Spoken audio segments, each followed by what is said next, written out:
প্রতিবছরের মতো এবছরও ইসলামপুর গ্রাম পঞ্চায়েতের নতুন পাড়ায় উৎসাহ উদ্দীপনার মধ্য দিয়ে পালিত হল বসন্ত উৎসব।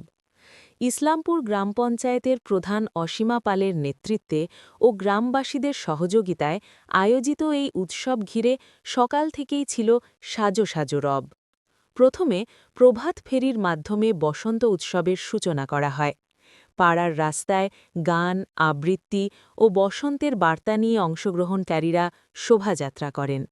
ছোট থেকে বড় সকলের উপস্থিতিতে প্রভাত ফেরি হয়ে ওঠে প্রাণবন্ত ও বর্ণাঢ্য। এরপর নতুন পাড়ার বিভিন্ন রাস্তা পরিক্রমা করে বাড়ি বাড়ি গিয়ে সাধারণ মানুষের মুখে ও পায়ে আবির মেখে বসন্তের শুভেচ্ছা বিনিময় করা হয়। গ্রামের প্রবীণদের পা ছুঁয়ে আশীর্বাদ নেন কনিষ্ঠরা। আনন্দ, সম্প্রীতি ও পারস্পরিক সৌহার্দ্যের আবহে গোটা এলাকার রঙে রঙিন হয়ে ওঠে। প্রধান অসীমা পাল জানান, বসন্ত উৎসব শুধুমাত্র রঙের উৎসব নয়, এটি সামাজিক বন্ধনকে আরও মজবুত করার এক বিশেষ উপলক্ষ। আগামী দিনেও গ্রামবাসীদের সঙ্গে নিয়ে এ ধরনের সামাজিক ও সাংস্কৃতিক কর্মসূচি চালিয়ে যাওয়া হবে বলে তিনি আশাবাদ ব্যক্ত করেন। প্রত্যেকবারের ন্যায় এবারও বসন্ত উৎসব পালন করছি। সবার আগে আমি আপনাদের চ্যানেলের মাধ্যমে সবাইকে জানাই বসন্ত উৎসবের অনেক অনেক শুভেচ্ছা ও প্রণাম। আমরা প্রত্যেকবারের ন্যায় এবারও আমরা একসাথে সমবেত হয়েছি। পাড়ার সব মহিলারা, পুরুষেরাও রয়েছে আমাদের সাথে। আমরা একটা র্যালি বের করি এবং সবাই বাড়ির, আমরা কাউকে জবরদস্তি কোনো কিছু না, আমরা শুধু টিকা দিয়ে আমরা বাড়ি থেকে বের হই, সবার বাড়িতে বাড়িতে দিই এবং একটা পথযাত্রা করে তারপর আমরা এক জায়গায় জমায়েত হয়ে সেখানে মিষ্টিমুখ করে তারপর আমাদের পালন শেষ। না, ওদিকে আমরা যাব না, আমরা পঞ্চায়েতের, গ্রাম পঞ্চায়েতের মধ্যেই করি।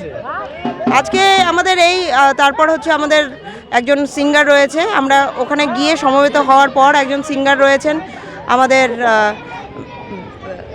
কী নাম যেন, সুজন স্বর্গ, ওনাকে দিয়ে ওনার কিছু গান রয়েছে। আমরা সেখানে সবাই একসাথে মাতামাতি করব, আনন্দ করব এবং মিষ্টিমুখ করে আমাদের আজকের পর্ব শেষ করব।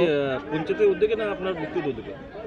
না, পঞ্চায়েতের উদ্যোগে না, আমরা নিজেদের উদ্যোগেই এটা করি। আমাদের পাড়াতেই আমরা, মানে 1 নম্বর সংসদেই আমরা পালন করি। আমার নাম অসীমা পাল, গ্রাম পঞ্চায়েত প্রধান। আমরা আজকে বাংলার সেরা উৎসব বসন্ত উৎসব।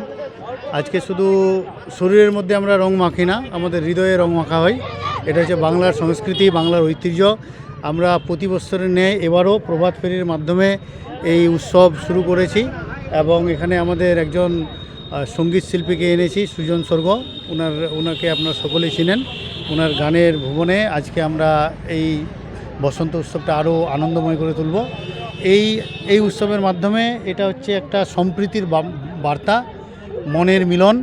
আজকে এই উৎসবের মাধ্যমে আমি আপনাদের চ্যানেলের মাধ্যমে আমি সবাইকে এই বার্তা দিতে চাই যে আজকে একদিকে দেখেন যে ইরানে যেইভাবে হিংসার লড়াই শুরু হয়েছে, আজকে আমাদের ভারতবর্ষের মধ্যেও জাতপাত নানা রকম ঘটনাকে কেন্দ্র করে একটা অশান্ত করার পরিবেশ সৃষ্টি হচ্ছে।